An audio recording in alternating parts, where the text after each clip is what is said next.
He is an experienced strategist who has worked globally, currently working with Atlassian as Senior Manager Strategy. If I look at the tech at Atlassian where I work, there are a number of executives who are originally from India. He is a University of New South Wales alumni. Being able to progress and be really fulfilled in what you're doing, education is paramount, which is a really good thing. You just have to learn to balance that and make sure you're building your relationships as well. NewsX proudly presents the VaKu Diaspora Dialogue with Sandeep Chandra. Hello and welcome. You're watching NewsX VaKu. My name is Megha Sharma, and today on the broadcast is a very special guest. His name is Sandeep Chandra. He's an experienced strategist who has worked globally. He has experience across technology, consumer products, retail, government, as well as energy sectors. He's currently residing in Australia. He's passionate about his role that he plays when it comes to the India-Australia ties in the Asia-Pacific region. And that's exactly why he decided to be part of the Australia-India Youth Dialogue Steering Committee since 2019. It's good to have you, Sandeep, on the broadcast with us. Thanks, Megha. I'm excited to be here. My first question to you, which part of Australia do you belong to? How long have you been living in Australia? What motivated you to come to this part of the world? Yeah, absolutely. So I have a bit of a controversial answer. I identify as a Queenslander because I spent a lot of my time growing up in Brisbane, but I live in Sydney and I call Sydney home. And as far as I can tell, I'm going to always call Sydney home. So, you know, at certain times of the year, I think calling yourself a Queenslander makes yourself a little bit unpopular. But I think sort of my loyalties are split between Brisbane and Sydney. But I live in Sydney with my family, and I love being here. Been in Australia since '89. So my parents migrated when I was 2.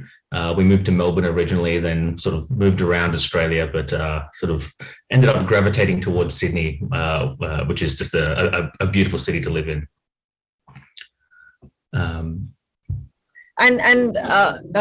complete my second part of the question, what motivated you to come to Australia? Living in Brisbane and Sydney for I don't know how many years that you have been settled over there for, and how has that entire experience been like professionally and personally? Yeah, absolutely. So I guess the motivation came from my parents. Sort of they moved when I was 2, so I didn't get too much input into the decision, but it was a family, I guess, lifestyle and upbringing decision. So my sister lives in Sydney as well. She was born in Australia. I was born in Bangalore.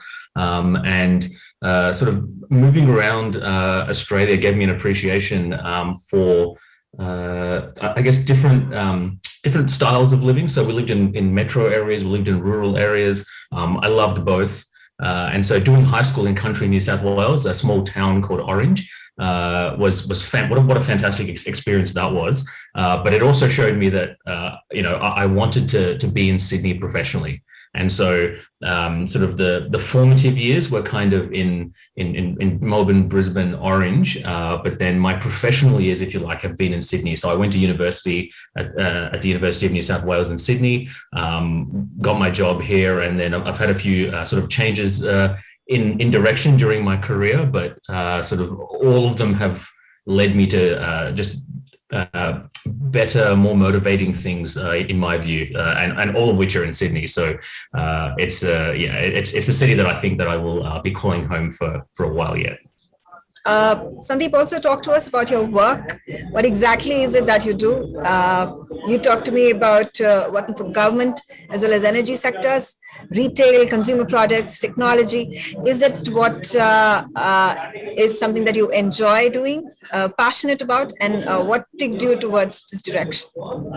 Yeah, absolutely. So I work for Atlassian, a great Australian tech company headquartered in Sydney. And so we make team collaboration software, and it's just a fantastic place to work. And I'm really lucky to have found a role in the strategy team at Atlassian. But the reason there's a long list of sectors that I've worked in is because I spent 8 or 9 years in management consulting before I joined Atlassian. And so I spent a number of years at Deloitte and boutique consulting before that.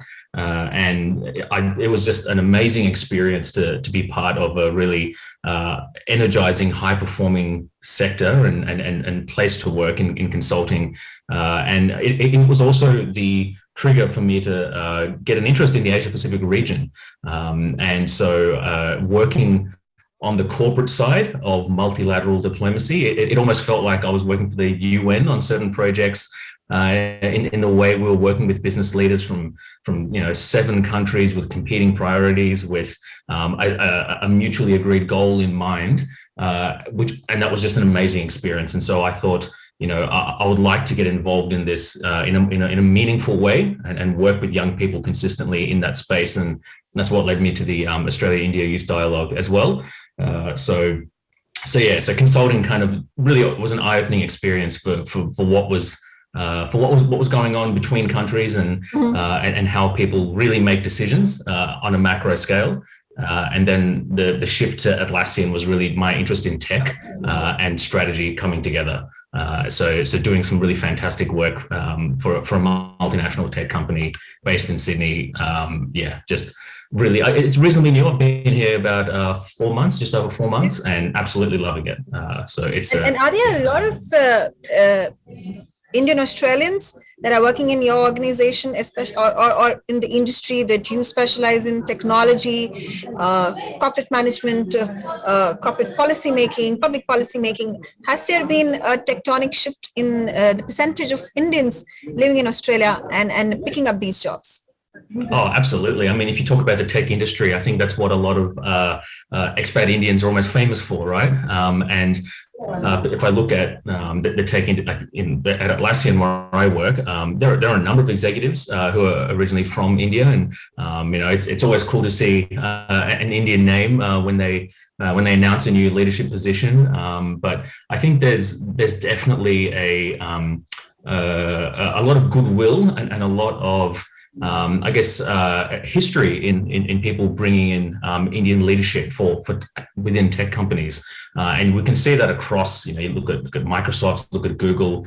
You can name. There's a whole list of tech companies you could list that have Indian executives, and so that brand seems to be developing very strongly now. And so we definitely see that in the US. And I'm starting to see that a lot now in Australia. So Australian tech company as well now showing that trend as well. So I think we're probably a little bit behind the US in terms of the representation at executive and board levels, but the trend is definitely observable from what I've seen.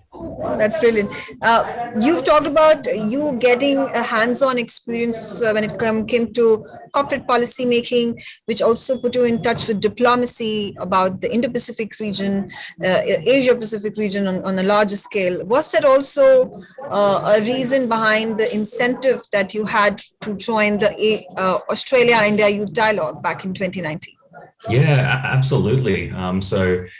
Working on the on large M&A transactions across the region was super interesting for a couple of reasons. One, it really gave me clarity on how people make decisions and what motivates people to make decisions when they're in negotiations with such a wide variety of people, wide variety of countries, of business cultures, of languages, and you're trying to orchestrate a massive deal across 7 countries. How do people make decisions in that setting is a really interesting thing that sort of you get to know. But the other thing as well is then what role do each of these country leaders play in that decision making? And I was really fascinated to see the role that, for example, the Australian leaders and the Indian leaders were playing in those discussions. And my mind immediately went to, what does the next wave of this look like? What does the next generation of these leaders look like?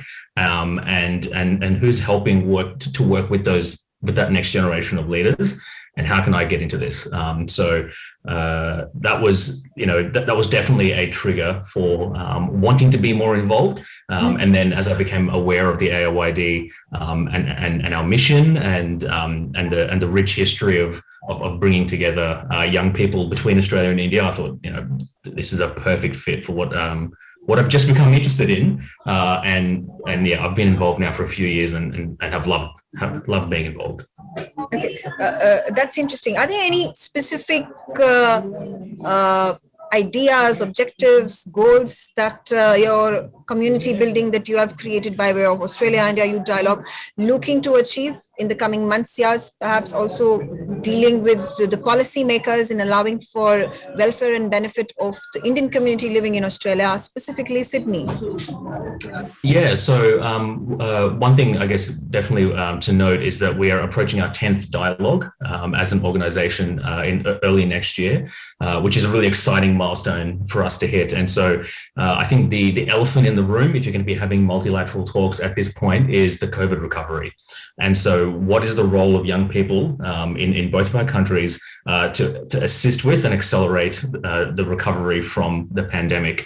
And so we've got a number of ideas that we're working on for how we can sort of feed into the policy discussion in both countries. And so there are themes such as economic equality. So we've seen that the economic recovery is not felt evenly across sectors, across communities in both Australia and India. And so, what are the priorities that we need to be aware of, and how can the young people in both countries feed into decision making in that sense? Building back greener and a bit more sustainably, I think, or a lot more sustainably. I think with COP26, we've seen the spotlight has been put on every country to really increase the role they're playing in a green recovery, and so there's a burning question there about what is the role of young people to accelerate that theme and that agenda as well. And I think one of the other themes that we've been kicking around to include as part of the dialogue is how do we build back together and regain that connection that we have invariably lost through the pandemic. And so obviously through media like video conferencing, we can maintain a certain amount of connection, but you lose a lot of that people to people ties that you get when you have diaspora that aren't allowed to move around. And so I think it's a really important question about how young people can play a role in regaining that connection between countries, and something that I'm sure we'll be putting front and center at the dialogue. So there's a few themes that we're looking at for what young people can do in the space, and we're really excited to have our 10th dialogue next year. And I think it's going to be a one to remember.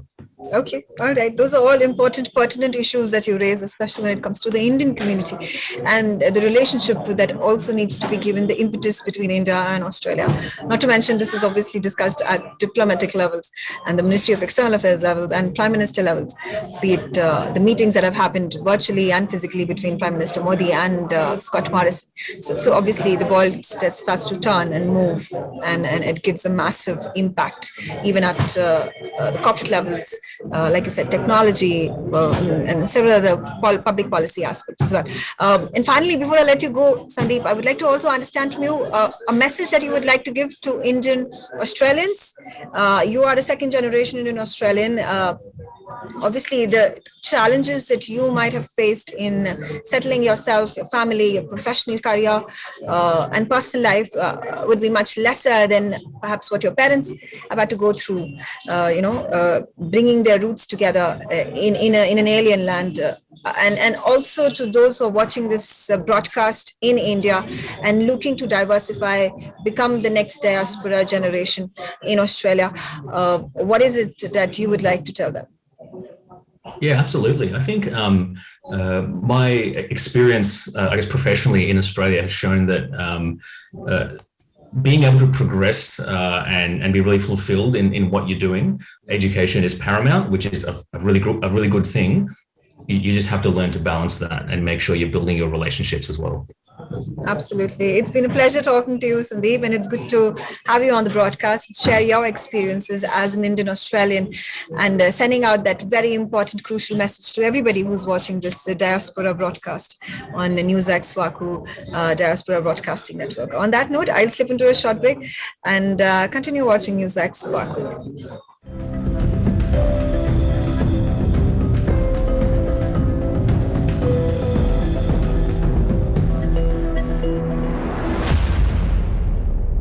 For more such videos, subscribe to the NewsX YouTube channel, hit the bell icon.